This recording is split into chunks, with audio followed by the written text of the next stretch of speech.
And now, verses 14 to 19, Nehemiah gives us a little description of the example of his own life in this financial area. You see, that it was because his own life was like this, described in verse 14 to 19, that he had such authority when he stood up to rebuke all these people. Notice how Nehemiah lived. Moreover, from the day that I was appointed to be their governor in the land of Judah, that was the king had appointed him, from the 20th year to the 32nd year, I told you he left the king's service for 12 years. He lost all the opportunity for increment and promotion and everything else over there because he wanted to do God's work. Think of that. Forgetting about increment, promotion, and all your seniority for 12 years because you want to be wholehearted for God. I tell you, it's rare to find such people now. People who weep over they didn't get an increment 1 year, or they didn't get their promotion in time. They're a million miles away from Nehemiah. Here was a man who was willing to go 12 years away from his secular job in order to do the work of God. He says, neither I nor my relatives have eaten the governor's food allowance. You see, the governor's food allowance was something like the full-time workers' food allowance. You know, from the people have to give their tithes, and the people are to pay their taxes and support the full-time worker or the governor. And he says in verse 15, the former governors who were before me, they did that. They laid burdens on the people. Maybe they got up and preached on tithing and how it's important to support those who are ruling over you and all that, and took from them bread and wine, and no wonder these rich people flourished, because the governors visited their homes and collected money from them, and they wanted, it says, 40 shekels of silver, as the Living Bible says, $100 a day, 1,000 rupees a day. You can imagine how much that was worth those days. And even their servants domineered the people. Imagine that. You get a full-time worker who dominates the people, and you'll find his wife is also a boss. Yeah, I've seen that. Full-time worker's a boss, you've got to be scared of the wife too. And the wife will chase around all the little fellows in the assembly to go to the market and get this and go this and that. And the servants also. It's amazing how all these things are being repeated in Christendom today. And Nehemiah said, this is what the former governors did. They took advantage. Their servants also domineered the people. But I did not do so. Why? Because I feared God. That's all. No other explanation. I feared God. That's why he could challenge these other people. In verse 9 he says, are you fellows walking in the fear of God or not? We can't challenge another person if we are not walking in that same fear of God ourselves. No? And also he says, verse 16, I also applied myself to the work on this wall. It wasn't just lazily sitting like the other governors, enjoying themselves. He worked on the wall himself. And he did not speculate in any land. You know what that means? Nehemiah could have thought, this is a good time to buy land in Jerusalem, because prices are going to appreciate, and once this city is going to be built, it's going to be really something for me. And he says he didn't do it. This speculation in land and in shares, speculation. Things will go up, but we'll get some profits.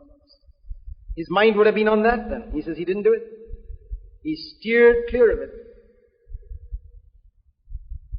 And all my servants were gathered there for the work, because the servants are like how the other servants were. In verse 15, because the governors were domineering, the servants were domineering. Verse 16, because Nehemiah himself worked on the wall, his servants also worked on the wall. He was not domineering, they were not domineering. And that's always the way, that the people become like the leader. And that is why it's very important that there be examples in the church who can say, follow me as I follow Christ. And Nehemiah was one like that. Just like the Apostle Paul could tell the elders in Ephesus, in Acts chapter 20, before he left Ephesus, he told them, he says, I've been with you for 3 years. Acts chapter 20, verse 31. He says there that I've been with you for a period of 3 years. And during these 3 years, verse 33, he said, I coveted no one's silver or gold or clothes. You know what that means? Paul was a full-time worker. He says, I didn't sit there wishing, I wish perhaps that rich brother may come and give me a shirt for my birthday. That is coveting. Or he may give me a pant material or something.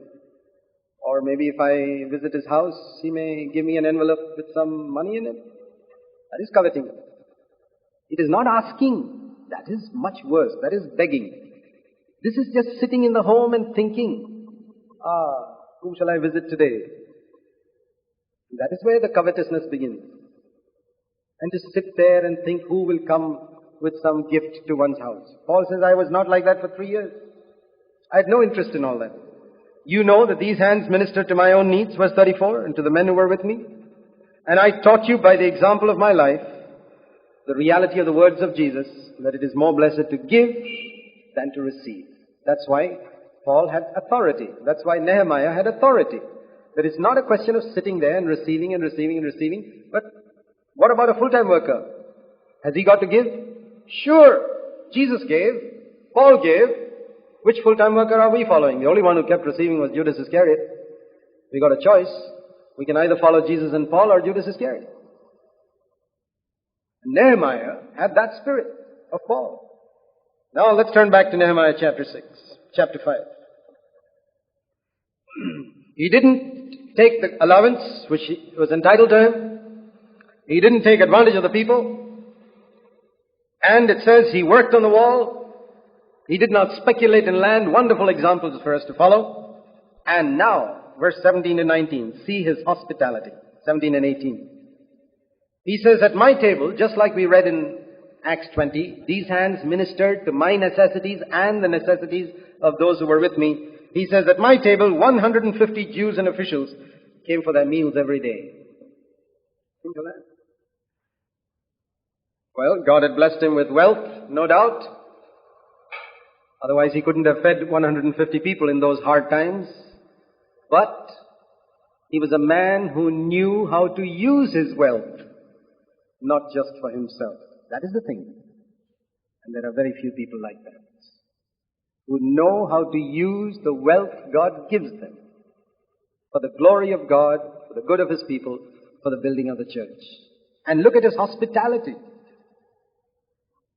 And there were these 150 Jews who came to us from the nations that were around us, people who were coming there for meals. And his hospitality was not a stingy thing. You just give some rice and dal today. No. It was, verse 18, 1 ox per day. Think of that. I don't know how much an ox weighs, but that's plenty for 150 people, I'll tell you that. 1 solid ox, and 6 choice sheep, and many chicken, and all sorts of wine in abundance. Think of that. I just want you to see his generosity. The Bible says in 1 Peter chapter 4, a word about hospitality. He says, be hospitable to one another without grudging it. Why does it say without grudging? Because it's possible to be hospitable and then to grudge. And then to be stingy in our hospitality. Nehemiah wasn't like that. There are qualifications of a servant of God here in Nehemiah chapter 5. Wonderful example. And yet for all this, feeding all these 150 people, I did not demand the governor's food because the servitude was heavy on this people. And what is his prayer at the end of all this? He says, oh God, just remember me according to all that I've done. Just like that thief on the cross. Lord, remember me when you come into your kingdom. He doesn't ask for any great reward or any such thing. He says, Lord, just think of me and have mercy upon me in the day of judgment, because I have been merciful to the people whom you called me to serve. And mercy will triumph over judgment in that day for those who have shown mercy to other people like Nehemiah, and who have sought to deny themselves, not seek their own, and seek the good of others.